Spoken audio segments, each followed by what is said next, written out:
Práctica de laboratorio número 4 del curso de mantenimiento integral de aeronaves en la parte de célula. Haremos tres actividades, que es calcular el centro de gravedad mediante el pesado del avión Piper y hacemos un ejercicio de peso y balance. Haremos la inspección, remoción e instalación de los ductos neumáticos de un Boeing 727. También haremos el control de presurización mediante el cálculo y haciendo unos ejercicios de régimen de ascenso y descenso de un avión.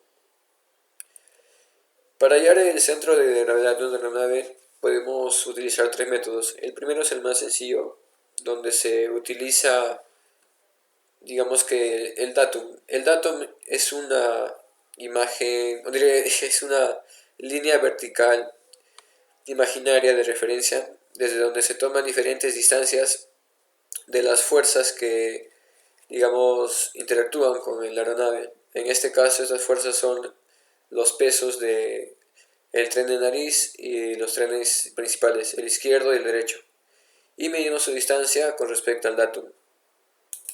Por ejemplo, la distancia del tren de nariz al datum son 22 pulgadas y la distancia del datum a los trenes principales son 109 pulgadas. Esto lo multiplicamos por el peso que hemos hallado en cada punto y hallamos los momentos. La sumatoria de los momentos dividido entre la sumatoria de pesos nos da el centro de gravedad real. Es algo muy exacto. Y digamos que tenemos que colocar tres balanzas, cada balanza en cada tren. Tiene que estar bien nivelado para que la medición sea más precisa. La segunda es utilizando una fórmula que se utiliza, que es el centro de gravedad es igual a la distancia de los trenes principales al datum menos el F representa el peso del tren de nariz por la distancia que es L, o sea la distancia del tren de nariz con el tren principal, todo dividido entre el peso de la aeronave. E igual nos sale el centro de gravedad es igual a 84,4. Luego utilizando la referencia del LEMAC, primero debemos de hallar el centro de gravedad en porcentaje Mach, que es igual a la distancia después del LEMAC por 100 entre la distancia del Mach. Acá tenemos que el centro de gravedad en porcentaje Mach es 21%. Luego esto lo aplicamos a una fórmula e igual nos sale que dice que el LEMAC es igual al Mach por el centro de gravedad porcentaje Mach entre 100. Igual la sumatoria nos sale 85,97% pulgadas. Para hallar este punto en específico tenemos que trazar unas líneas y hacer algunas proyecciones. Es muy importante saber el centro de gravedad porque si el centro de gravedad está ubicado en los parámetros que indica el fabricante, el avión es aeronavegable, es seguro para volar, responde a todos los controles de vuelo en la forma correcta. Si no está ubicado entre estos puntos, ocurre todo lo contrario, o sea, no se puede manejar, es inseguro, porque a veces el avión está muy pesado de nariz o muy pesado de cola, o puede estar, digamos, desnivelado lateralmente. Es por eso que es muy importante saber el centro de gravedad. A veces, digamos, si es que está desnivelado lateralmente, se puede contrarrestar con los controles de vuelo, como los alerones o los estabilizadores horizontales.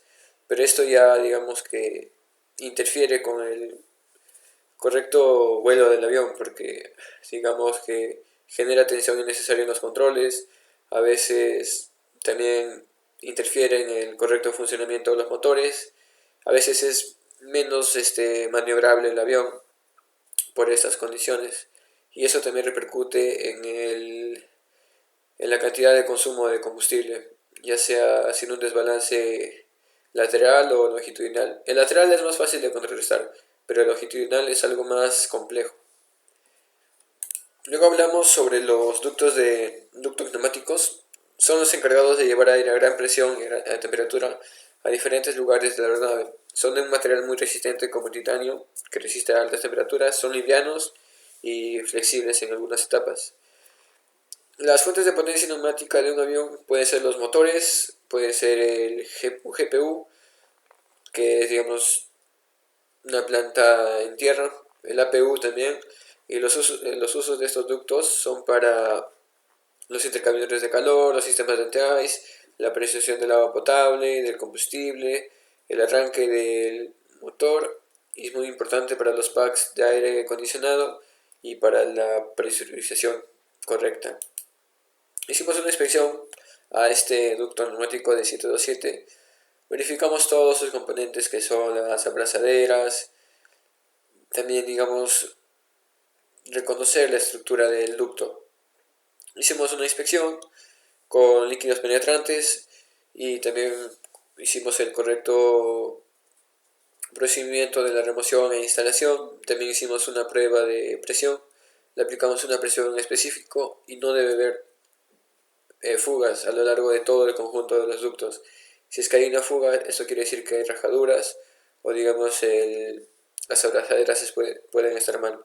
Dependiendo de lo que dice el manual, determinamos si es que este ducto puede ser utilizado en el avión o necesita algún tipo de reparación.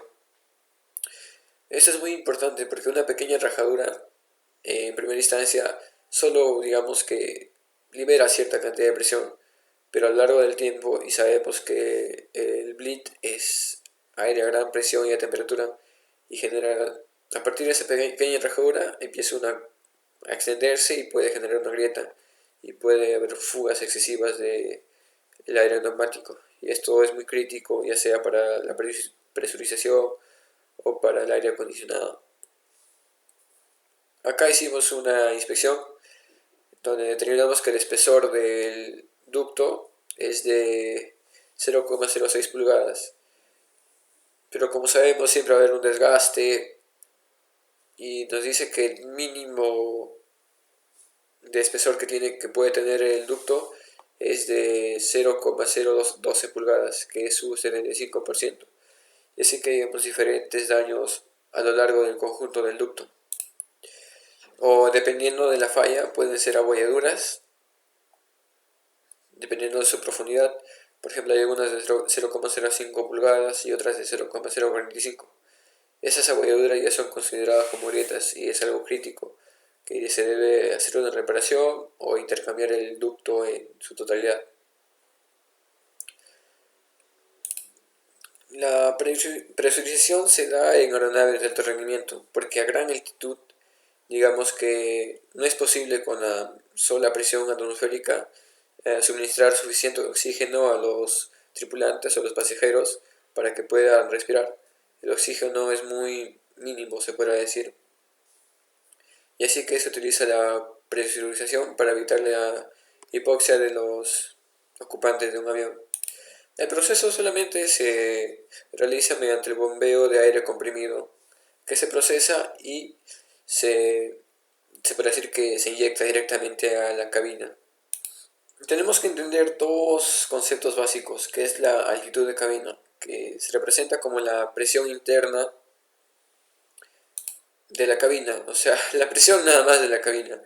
En cambio, otro concepto es la presión diferencial, que es la resta entre la presión interna de la cabina menos la presión atmosférica fuera del avión a una altitud determinada.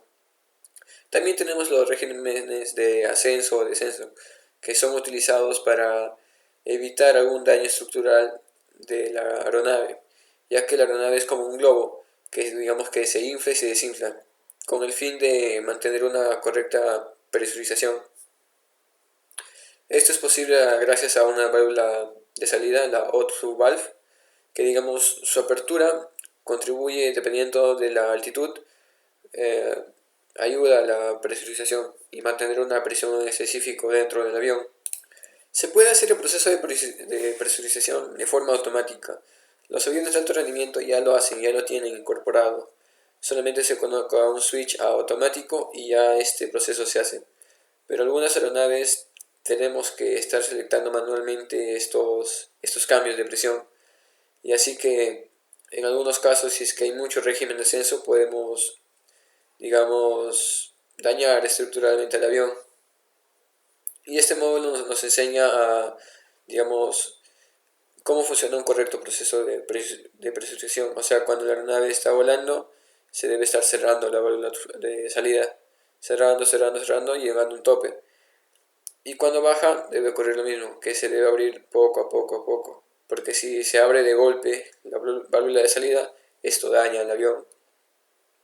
O también cuando está subiendo y se cierra de golpe, eso también daña el avión. Y se puede decir que en consecuencia también digamos que falla la correcta presión que se debe tener en la cabina. Por eso el manual también nos indica unos tiempos con los que se debe subir o bajar.